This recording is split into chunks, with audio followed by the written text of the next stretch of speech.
Hello అండి. ఈ mini vlog వచ్చేసరికి సండే రోజు మార్నింగ్. ఈరోజు మా బావగారి అబ్బాయిది ఎంగేజ్మెంట్ ఉందండి. అందుకోసమని అందరం స్టార్ట్ అయ్యాము. ముహూర్తం వచ్చేసరికి 11 పడిందనమాట. 10 కల్లా అందరం కళ్యాణ మండపంలో ఉండేలాగా చూసుకున్నాము. ఎందుకంటే ముహూర్తానికి మనకి బిఫోర్ ఒక 1 అవర్ ముందు పూజ ఉంటుంది కదా.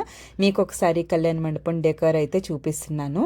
ఇలా ఫంక్షన్స్ అయినప్పుడే కదా రిలేటివ్స్ ఫ్యామిలీ మెంబర్స్ని అందరినీ కలుస్తాము. నేనైతే ఈగర్లీ వెయిటింగ్ అనమాట. ఇంకా ఎంగేజ్మెంట్ అయితే స్టార్ట్ అయిపోయిందండి. చాలా అంటే చాలా బాగా జరిగిందండి. ఆల్రెడీ నేను మధ్యాహ్నం షార్ట్స్లో అప్లోడ్ చేశాను, ఒకసారి అయితే విజిట్ చేయండి. నేను చాలా రోజుల తర్వాత అరిటాకులో బంతి భోజనం చేశానండి. ఈ ట్రెడిషనల్ డిషెస్తో చాలా బాగా అనిపిస్తుంది కదా మీకు చూస్తేనే. ఎంతమందికి మీకు కూడా ఇష్టం. ఇక్కడ అత్తయ్య గారు స్టేజ్ మీదకి వెళ్ళలేరని పెళ్ళికొడుకు పెళ్ళికూతురు వచ్చి బ్లెస్సింగ్స్ అయితే తీసుకున్నారు. ఇంకా మా ఫోటో షూట్ అయితే స్టార్ట్ అయిపోయిందండి. ఇక్కడ మా అత్తయ్య గారు సిస్టర్ అండి, అక్కయ్య గారు, పెద్ద అత్తయ్య గారు. ఇంకా వీళ్ళ ఎమోషనల్స్ అయితే నేనైతే చెప్పలేను.